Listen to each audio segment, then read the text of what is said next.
Cuando estamos trabajando con valores de cualquier tipo, las variables son un excelente aliado que nos permitirán manipular y guardar estos valores de manera eficiente, pero como todo, tienen sus limitantes. Una variable no nos permitirá guardar más de un solo valor en su interior. ¿Te imaginas tener que declarar variables por cada jugador de un equipo de fútbol? Debe existir otra forma de contener esos nombres dentro de una misma variable. La solución se llama matrices. Estas nos permitirán almacenar más de un valor dentro de una misma variable, pero al hacer esto dejarán de llamarse variables para convertirse en matrices. Es como una supervariable que podrá contener toda la información que queramos asignarle. Las matrices, a pesar de su sencillez, es uno de los temas menos entendidos por su complejidad. Al desarrollar este curso nos percatamos de que esto ocurre porque la gran mayoría de los usuarios no entienden bien el concepto de las matrices. Así que antes de meternos de lleno al tema, dedicaremos unos cuantos videos a su explicación profunda para entenderlas, compararlas con las variables y poder así trabajar con ellas de una manera correcta. En un módulo nuevo que hemos creado dentro de un nuevo libro tenemos el ejemplo de una variable que ya sabemos interpretar. La hemos declarado con el prefijo dim, el nombre de la variable y a continuación el tipo de dato que almacenará dicha variable. En este caso es de tipo integer o entero. Posterior a esto, asignamos un valor a esa variable, escribiendo su nombre, signo igual y su valor. Sabemos que el programa reservará un espacio en la memoria de nuestra computadora donde incluirá el valor que hemos asignado. El tamaño de este espacio es determinado por integer y según nuestra documentación, este tipo de dato reservará un espacio de 2 bytes.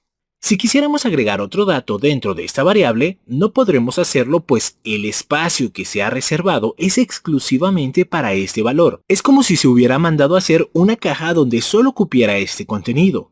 Para asignar otro dato tendremos que declarar otra variable con un nombre distinto, por ejemplo, variable 2, y por supuesto su tipo de dato, que igualmente sería integer. Posterior a esto, asignamos su valor. Si quisiéramos agregar otro dato más, tendríamos que hacer exactamente lo mismo.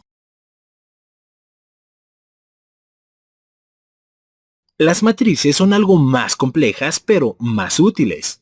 Crearé otro procedimiento sub llamado ejemplo matrices para ejemplificarlas. Se declaran igual que las variables por medio del prefijo dim. Llevan un nombre. Yo pondré por ejemplo matriz, pero en sí puede ser cualquier otro, respetando por supuesto las mismas reglas que las variables, o sea, el nombre debe de empezar por un carácter alfabético, no por un número. No debe de contener espacios en blanco ni caracteres especiales y se recomienda utilizar letras minúsculas. Por supuesto, debe de especificarse también el tipo de dato que corresponda. En nuestro caso usaremos valores numéricos, enteros por supuesto, por lo tanto, integer estará bien. Hasta aquí pareciera una simple variable, pero para que sea una matriz debemos de agregarle un índice por lo menos. Este se escribe posterior al nombre y entre paréntesis, por ejemplo 2. Con esto decimos al programa que 2 son los espacios que se reservarán en la memoria de la computadora y el tamaño de esos espacios será determinado por el tipo de dato que agreguemos, en este caso integer. Pero a pesar de que se incluirán 2 espacios para los datos, estos estarán incluidos dentro de la supuesta variable llamada matriz. O sea, contendrá 2 datos pero en una sola variable. En esencia, esto es lo que diferencia a una matriz de una variable. La variable no puede almacenar más que un solo dato. Por eso, en nuestro primer ejemplo, al trabajar con 3 datos, tuvimos que crear 3 variables. En este caso, todos los datos que queramos asignar se encontrarán dentro de la matriz. Todos los datos que incluyamos dentro de esta matriz deben de ser del mismo tipo. Por el momento no podemos incluir un dato de tipo byte, variant, string, etc. Más adelante veremos que es posible incluir otro tipo de datos, pero por el momento, en una matriz sencilla como esta no podemos asignarle valores con tipo de datos diferente. Como te comenté, esta matriz reservará 2 espacios en la memoria de nuestra computadora que contendrá valores que nosotros asignemos. Sin embargo, hay que considerar que las matrices trabajan por defecto con base 0. ¿Qué quiere decir esto? Nosotros estamos acostumbrados a contar a partir del número 1. Por lo tanto, asumimos que los espacios que reservará la matriz empezarán con el número 1. Así creemos que este es el espacio 1 y este otro el espacio 2. Pero al trabajar con base 0, entonces empezará a reservar el espacio contando desde cero. Con esto, ya no son 2 lugares sino 3. Si quisiéramos asignar solo 2 espacios, entonces cambiaríamos el número de índice 2 por el 1.